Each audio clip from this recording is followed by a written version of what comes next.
Welcome back everyone. We're going to be doing a bit of a different video today, and we're just going to be focusing on which cards to needle in the most prevalent matchups in the current modern metagame.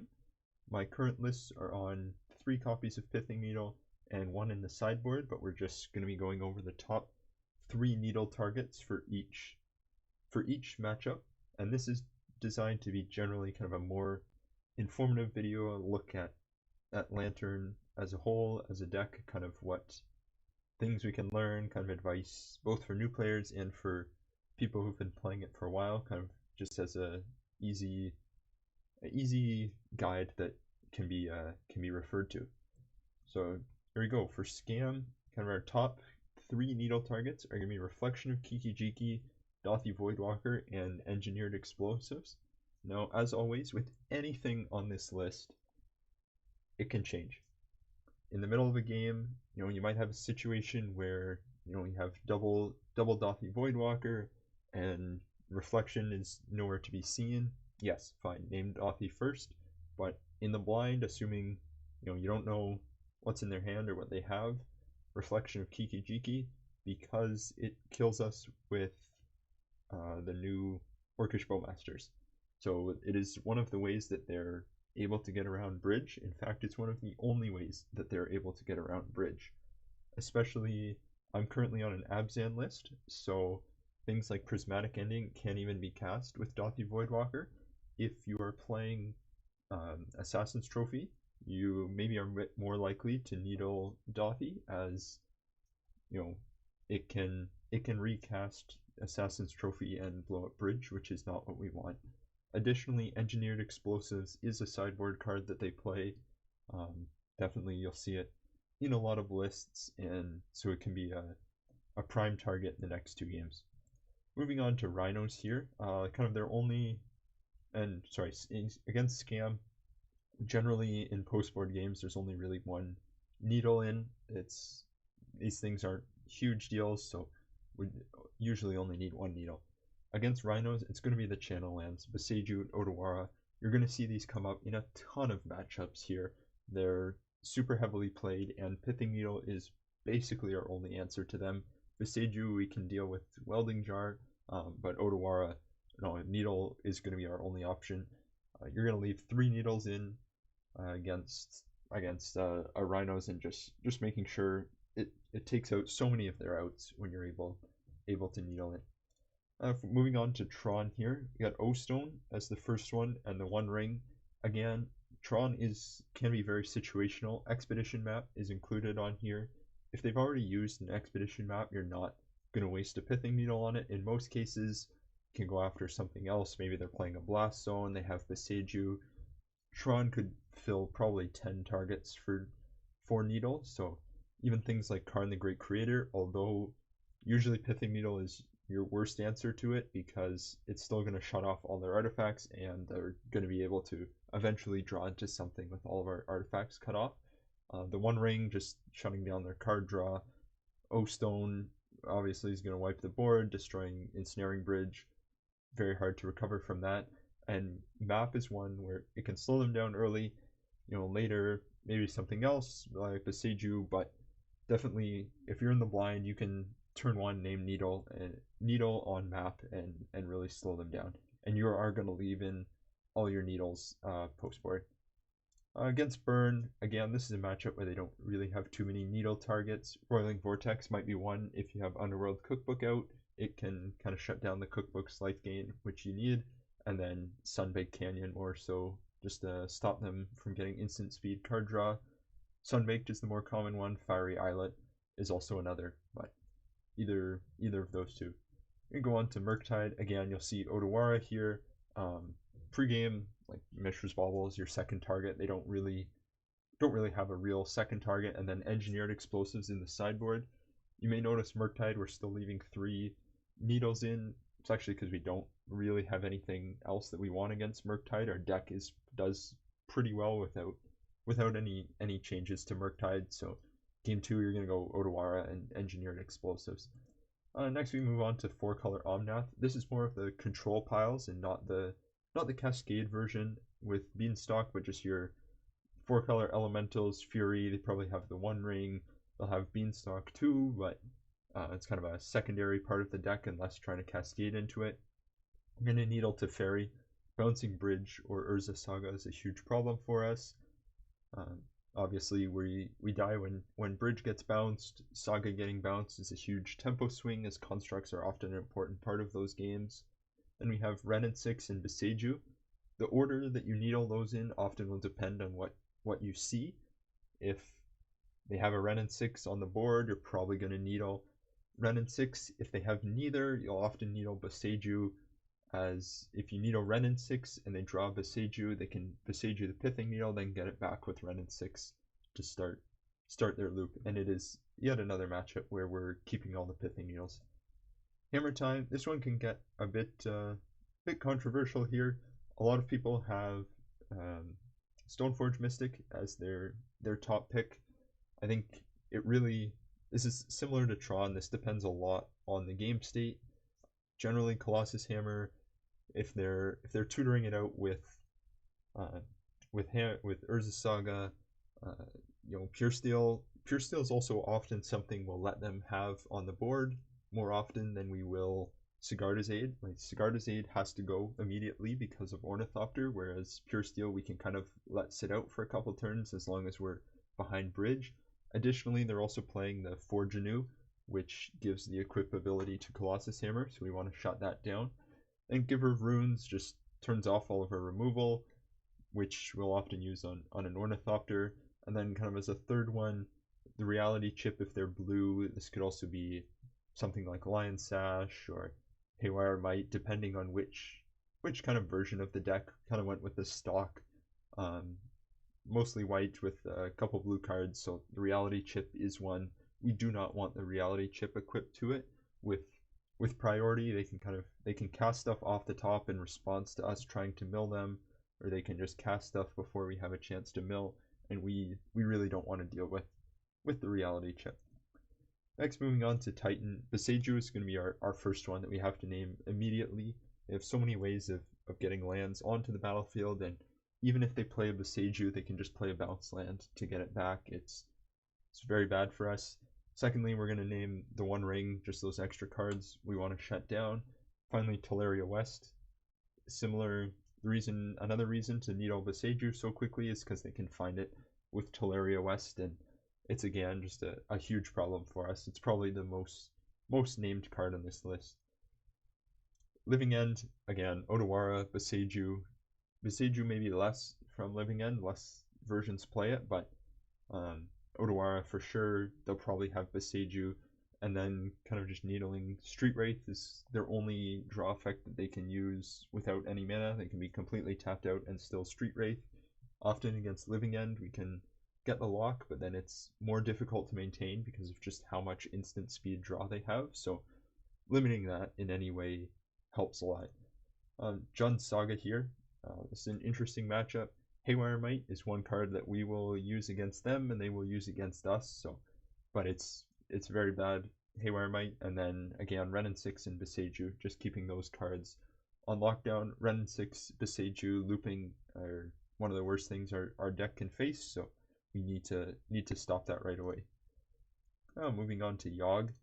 Obviously we're going to name Yawgmoth first, kind of shutting down their combo, not letting them combo kill us, do what their deck's supposed to do. If we shut down the combo, and their creatures can't attack through Bridge, we're probably going to have a good game.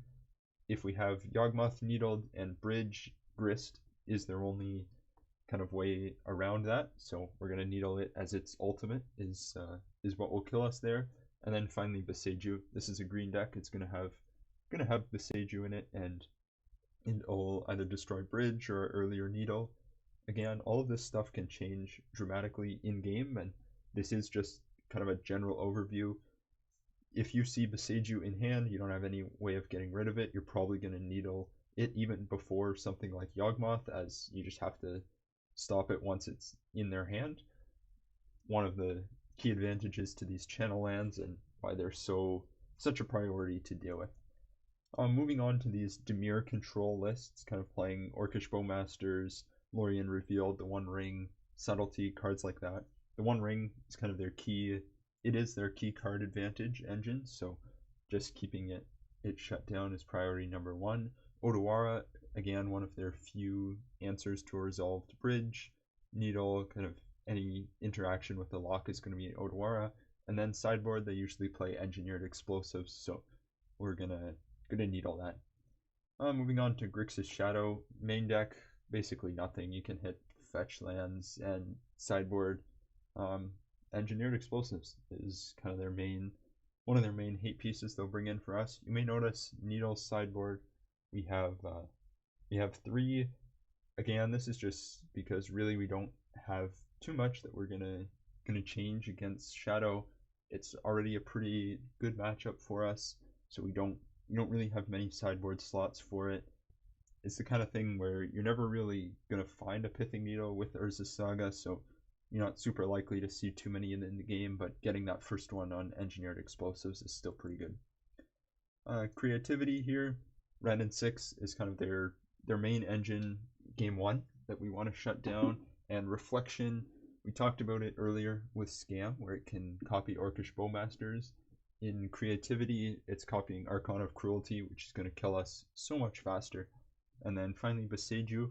One thing in Creativity is Boseiju is often more out of the sideboard than the main deck, so you can focus on it in sideboard games, less important game 1. Against Merfolk, the new Lord, Vodalian Hexcatcher, very important to Needle. It's always worth it to them to sacrifice any number of Merfolk to stop Ensnaring Bridge from resolving, because they basically cannot beat that card. So Pithing Needle is a clean answer to it that will either force a counterspell out of them, force a couple Merfolk sacrifice to counter it, but we should focus on Vodalian Hexcatcher like above everything. Next, Odawara. It's their only answer to Bridge once it's resolved. Maybe a Hercule's Recall, but especially game 1, Odawara is their only answer. And then finally, Ether Vial. Just Merfolk's fastest start, so we'll go turn 1 Ether Vial. Maybe you can catch him on a 1-lander. Lots of things you can do with a Needle on Vial. Domain Zoo, you're going to Needle Boseiju game 1 and Engineered Explosives games 2. You'll see it's a deck that's only 1. It's a pretty favorable matchup. Not all the lists even play Engineered Explosives, so it's kind of just Boseiju. Not really a ton to talk about for this matchup, not too many targets. Moving on to Coffers here, the One Ring. Again, key piece, drawing so many cards a turn, and without putting enough pressure on their life total, they're going to probably be able to draw 10 cards kind of safely without needing to kill themselves, so we want to stop that. And then all their Field of Ruin, Demolition Fields, we kind of really want our Urza Saga, some of our other utility lands, Academy Ruins, and we run very few basics, so if they are able to have Field of Ruin and Demolition Field be strip mines for us, then that's going to put us really behind in that matchup. Moving on to Prowess, game 1 they have nothing. You can name Mishra's Bauble, Fetch Land, Horizon Land, anything like that. Game 2, some lists will have Engineered Explosives. Leave 1 in just to grab it if need be, but not a huge priority in this matchup. Moving on to Mill, you got their big Planeswalker, Jace the Perfected Mind. Gonna mill them a lot, draw lots of cards. Field of Ruin, again, same reason against Coffers, is gonna attack a lot of our lands. Fractured Sanity, stopping the cycle effect, just kind of limiting their instant speed interaction. If we're able to reduce them entirely to sorcery speed mill, we can survive with Academy Ruins, so keeping that off. Additionally, you can name Odawara here. Keeping Bridge down is not important at all against mill. They don't run creatures, so it's kind of less of a threat. Still something you could name, maybe if you don't want to name Fractured Sanity, or they've already have a lot of those out of the way. Moving on to Hardened skills, Walking Ballista, game 1. Very important. It's another way. You'll see kind of a common theme with a lot of our Pithing Needle targets is that they're stopping things that can kill us around Bridge. And so being able to shut them down with Pithing Needle is very important. Additionally, Agatha's Soul Cauldron here is a new threat, but it can do a lot of work, and so you either have to needle it before it comes down, or like limit the graveyard. because once it gets one thing under there, everything in their deck is going to have counters on it. So just got to get it needled. And then Haywire Might, they do play Urza Saga, and they will often have as many as 3 or 4 copies of Haywire Might sideboard. So it's usually worth it. Just needle it right away. Maybe use our copies of Haywire Might first, and then exile theirs. Moving on to Belcher. Game 1, just Goblin Char Belcher right away, and shutting down their main win con, and then Engineered Explosives. Sometimes a main deck card to counter with an offer you can't refuse. Sometimes a sideboard card. You can put 4 needles on Goblin Char Belcher, and that's kind of your main strategy there. One note here is they do not play Boseiju, as they need all MDFC lands, so you don't have to worry about it, even though it's a green deck, which is quite nice. And Pithing Needle is a very key card in this matchup, as you're not playing Bridge. It comes out against Belcher. Moving on to Goblins, you're gonna name Conspicuous Snoop. Often people name something like Kiki Jiki, but the Snoop gets all the abilities of the cards on top, so you have to name the Snoop. If you name Kiki, the Snoop will get the ability of Kiki from the top of our library and just go off with that. So it doesn't work. Make sure when you're naming Snoop, not Kiki Jiki. Your next card is Sling Gang Lieutenant. This is the one that sacrifices goblins to deal direct damage to us. Like we've seen before, anything that gets around Bridge, gotta get a Pithing Needle on it. And then in post-board games, Goblin Trashmaster will sacrifice a goblin to destroy an artifact. They have lots of ways of tutoring goblins, even if they don't have it in their hand. Just name it. Yeah, it's kind of one of their main ways of just dealing with a lot of our things. They usually only play 1 or 2, but they'll probably try to find it very aggressively. Again, if you name Trashmaster and Snoop is on the battlefield and Trashmaster is on top, they can still use that ability because it's on Snoop and not on Trashmaster. Moving on to Goryo's Reanimator, we're actually going to name Underworld Cookbook here. We don't want them being able to get Emrakul or Atraxa into the graveyard quite as easily. These legendary lists will play Grizzlebrand, so just having a needle on that, so they bring it back and it sits behind Bridge, and then we care about it a lot less. And finally, in the sideboard, this is another Engineered Explosives deck, so we're gonna name that, as it's a good answer to our entire lock on one. Finally, the Grinding Station combo decks. You name Grinding Station right off the bat. Kind of any combo deck that relies on an activate ability, we're gonna go after the combo first. Teferi interrupting our lock, bouncing Bridge, as they do play cards like Ragavan and Ledger Shredder and things to kind of put pressure on us, so we don't want Teferi to bounce Bridge. And finally, Emery.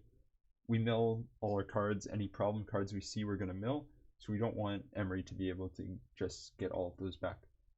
That's all the matchups that we have on here right now. If you want to see added matchups to this, I don't know how often I'll do an update, but hopefully you learned something about Pithing Needle, kind of have a good guide.